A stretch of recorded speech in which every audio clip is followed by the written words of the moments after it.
Alright guys, this is going to be a quick one, but this thing has been driving me crazy. So I got some anatomy software to prove people wrong about this.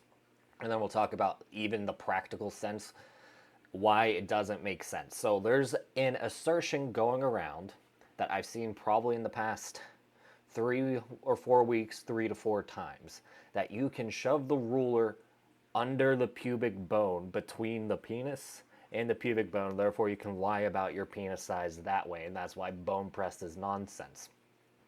I'm going to show you how stupid that is, because it is a stupid take.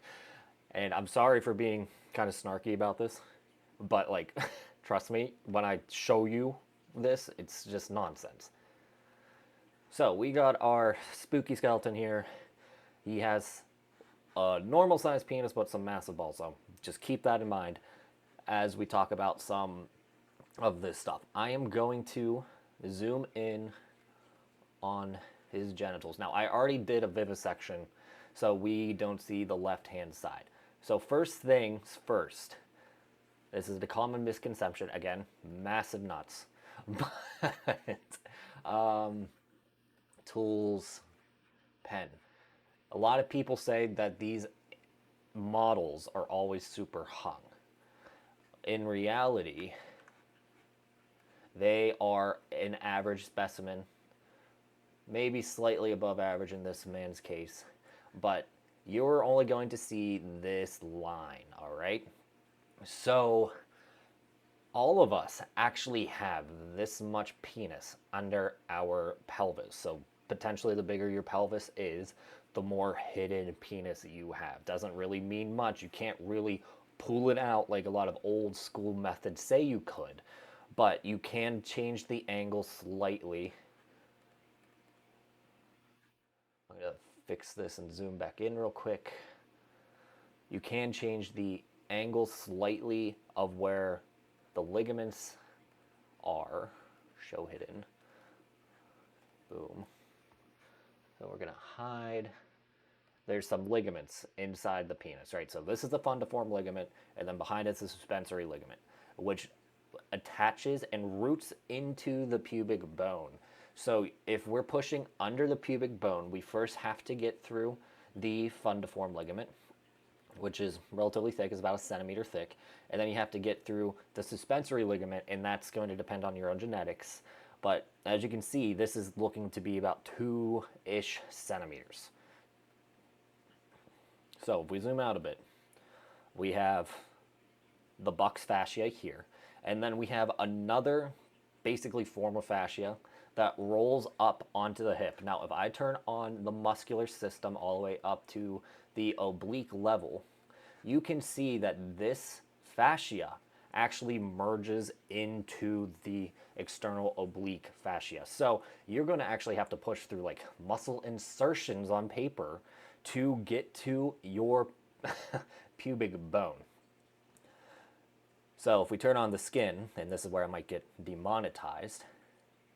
Right, that's not the skin, this is the skin.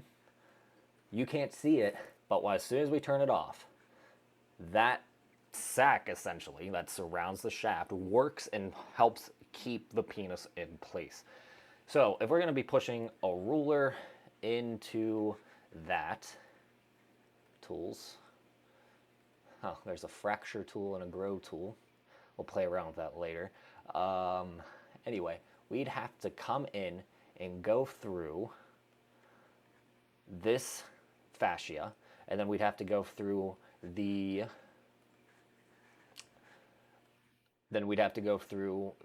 suspensory ligaments, so the fundiform ligament and the suspensory ligament, and then we'd have to basically be able to force ourselves between those ligaments. And as you can see, it was pretty well fused to begin with. So imagine the pain that would cause, right?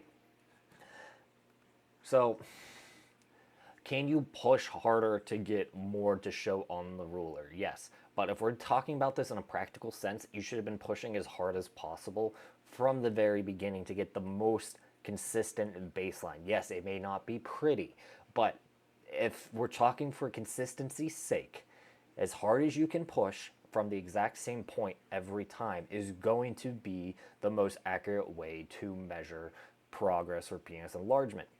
As long as the ruler's not bending, you're probably fine when it comes to the amount of force you're using. But yeah, I think this kind of clears it up for people. I know people are still going to argue with me that since it's squishy, you can cheat. And like when we're talking bone pressed, it is to the bone, or at least as close as we can get it. So the harder we push, the better. We're not talking about practical sizes here. We are talking about progress. You can say someone is a half an inch shorter because all that shit's not going to compress fine. You're just, sounding like an insecure little bitch at that point.